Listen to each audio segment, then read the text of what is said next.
കടയിൽ പോകുമ്പോൾ ഇഷ്ടപ്പെട്ട കളിപ്പാട്ടത്തിനു വേണ്ടി നിലത്ത് കിടന്ന് ഉരുളുന്ന കുട്ടി, അല്ലെങ്കിൽ മൊബൈൽ ഫോണിനു വേണ്ടി നിർത്താതെ കരയുന്ന മകൻ. ഇത്തരം സാഹചര്യങ്ങളിൽ പലപ്പോഴും നമ്മൾ നിയന്ത്രണം വിട്ട് കുട്ടിയെ അടിക്കാറുണ്ട്, അല്ലേ? നല്ല രണ്ടടി കൊടുത്താൽ എല്ലാം ശരിയാവുമെന്ന് ചിന്തിക്കുന്നവരാണ് പഴയ തലമുറയിലെ ഭൂരിഭാഗം ആളുകളും. എന്നാൽ അടി നൽകുന്നത് കുട്ടിയുടെ വാശി മാറ്റുമോ, അതോ അവരെ കൂടുതൽ വാശിയുള്ളവരാക്കുമോ? കുട്ടികൾ വാശി പിടിക്കുമ്പോൾ മാതാപിതാക്കൾ ചെയ്യേണ്ടതും ചെയ്യാൻ പാടില്ലാത്തതുമായ കാര്യങ്ങൾ എന്തൊക്കെയാണ്? ഇന്ന് നമുക്ക് നോക്കാം. കുട്ടികൾ വാശി പിടിക്കുന്നത് പലപ്പോഴും നിങ്ങളെ ദേഷ്യപ്പിടിപ്പിക്കാൻ വേണ്ടിയല്ല.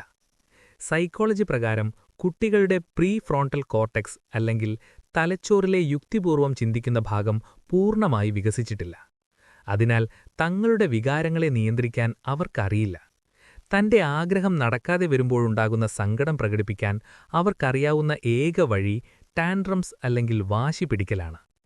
നിങ്ങൾ അവരെ അടിക്കുമ്പോൾ അവരുടെ ഉള്ളിൽ ഭയമാണുണ്ടാകുന്നത്, അല്ലാതെ അച്ചടക്കമല്ല. ഇത് ഭാവിയിൽ കുട്ടികളിൽ അക്രമവാസനയോ അല്ലെങ്കിൽ കടുത്ത ആത്മവിശ്വാസമില്ലായ്മയോ ഉണ്ടാക്കാൻ കാരണമാകും. കുട്ടികളെ അടിക്കാതെ തന്നെ അവരുടെ വാശി മാറ്റാൻ ചില സൈക്കോളജിക്കൽ വഴികളുണ്ട്. 1. The calm connection. കുട്ടി കരയുമ്പോൾ നിങ്ങൾ തിരിച്ചൊച്ചരക്കരുത്. നിങ്ങൾ ശാന്തനാണെങ്കിൽ മാത്രമേ കുട്ടിയെ ശാന്തനാക്കാൻ കഴിയൂ. കുട്ടിയുടെ കണ്ണുകളിലേക്ക് നോക്കി അവരെ ചേർത്ത് പിടിക്കുക. 2. റീഡയറക്ഷൻ. കുട്ടിയുടെ ശ്രദ്ധ മാറ്റുക എന്നതാണ് ഏറ്റവും നല്ല വഴി.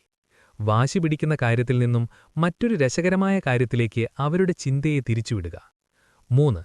The Y technique. കുട്ടി ശാന്തനായ ശേഷം മാത്രം സംസാരിക്കുക. നിനക്കിത് കിട്ടാത്തതിൽ സങ്കടമുണ്ടോ എന്ന് ചോദിക്കുക. അവരുടെ വികാരങ്ങളെ നിങ്ങൾ മനസ്സിലാക്കുന്നുണ്ടെന്ന് അവർക്ക് തോന്നണം. 4. Offering choices. നിനക്കിപ്പോൾ കുളിക്കണോ അതോ 5 മിനിറ്റ് കഴിഞ്ഞു കുളിക്കണോ? ഇത്തരം ഓപ്ഷനുകൾ നൽകുമ്പോൾ തീരുമാനങ്ങൾ എടുക്കുന്നത് താനാണെന്ന് കുട്ടിക്ക് തോന്നും. ഇത് വാശി കുറയ്ക്കാൻ സഹായിക്കും. നമ്മുടെ നാട്ടിൽ അതിഥികൾ വരുമ്പോഴോ അല്ലെങ്കിൽ പുറത്തു പോകുമ്പോഴോ ആണ് കുട്ടികൾ കൂടുതൽ വാശി പിടിക്കുന്നത്. മറ്റുള്ളവരുടെ മുൻപിൽ നാണക്കേട് ഒഴിവാക്കാൻ നമ്മൾ കുട്ടിയെ അടിക്കും. ഇത് വലിയ തെറ്റാണ്.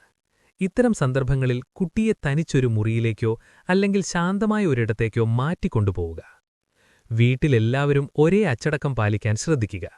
അമ്മ അരുതേ എന്ന് പറയുന്നത് അച്ഛൻ ശരിയെന്ന് പറഞ്ഞാൽ കുട്ടിയുടെ വാശി ഇരട്ടിയാകും. സിനിമകളിലൊക്കെ കാണുന്നതുപോലെ അടിക്കാതെ തന്നെ വളർത്താമെന്നത് ഒരു യാഥാർത്ഥ്യമാണ്. ഇന്ന് നിങ്ങൾ നൽകുന്ന സ്നേഹവും കരുതലുമാണ് നാളെ അവരെ ഒരു നല്ല മനുഷ്യനാക്കി മാറ്റുന്നത്. അടികൊണ്ട് വളരുന്ന കുട്ടിക്ക് ലോകമെന്നത് പേടിപ്പെടുത്തുന്ന ഒരിടമായി തോന്നും. എന്നാൽ സ്നേഹത്തോടെ കാര്യങ്ങൾ പറഞ്ഞു മനസ്സിലാക്കി വളർത്തുന്ന കുട്ടിക്ക് ആത്മവിശ്വാസത്തോടെ ലോകത്തെ നേരിടാൻ കഴിയും. ഓർക്കുക, നിങ്ങളുടെ കൈകൾ അവരെ വേദനിപ്പിക്കാനല്ല, മറിച്ച് താങ്ങായി നിൽക്കാനാണ്. നിങ്ങളുടെ കുട്ടി ഏറ്റവും കൂടുതൽ വാശി പിടിക്കുന്നത് എന്തിനാണ്? നിങ്ങളതെങ്ങനെയാണ് കൈകാര്യം ചെയ്യാറുള്ളത്? കമന്റ് ചെയ്യുക. പുതിയ മാതാപിതാക്കൾക്കും നിങ്ങളുടെ സുഹൃത്തുക്കൾക്കും ഈ വീഡിയോ ഉപകാരപ്പെടുമെങ്കിൽ ഷെയർ ചെയ്യുക. പാരന്റിംഗ് ടിപ്സിനും സൈക്കോളജി വീഡിയോകൾക്കുമായി അപ്ഡേറ്റഡ് മൈൻഡ്സെറ്റ് സബ്സ്ക്രൈബ് ചെയ്യാൻ മറക്കരുത്. സന്തോഷമുള്ള ഒരു കുടുംബം കെട്ടിപ്പടുക്കാം. നന്ദി.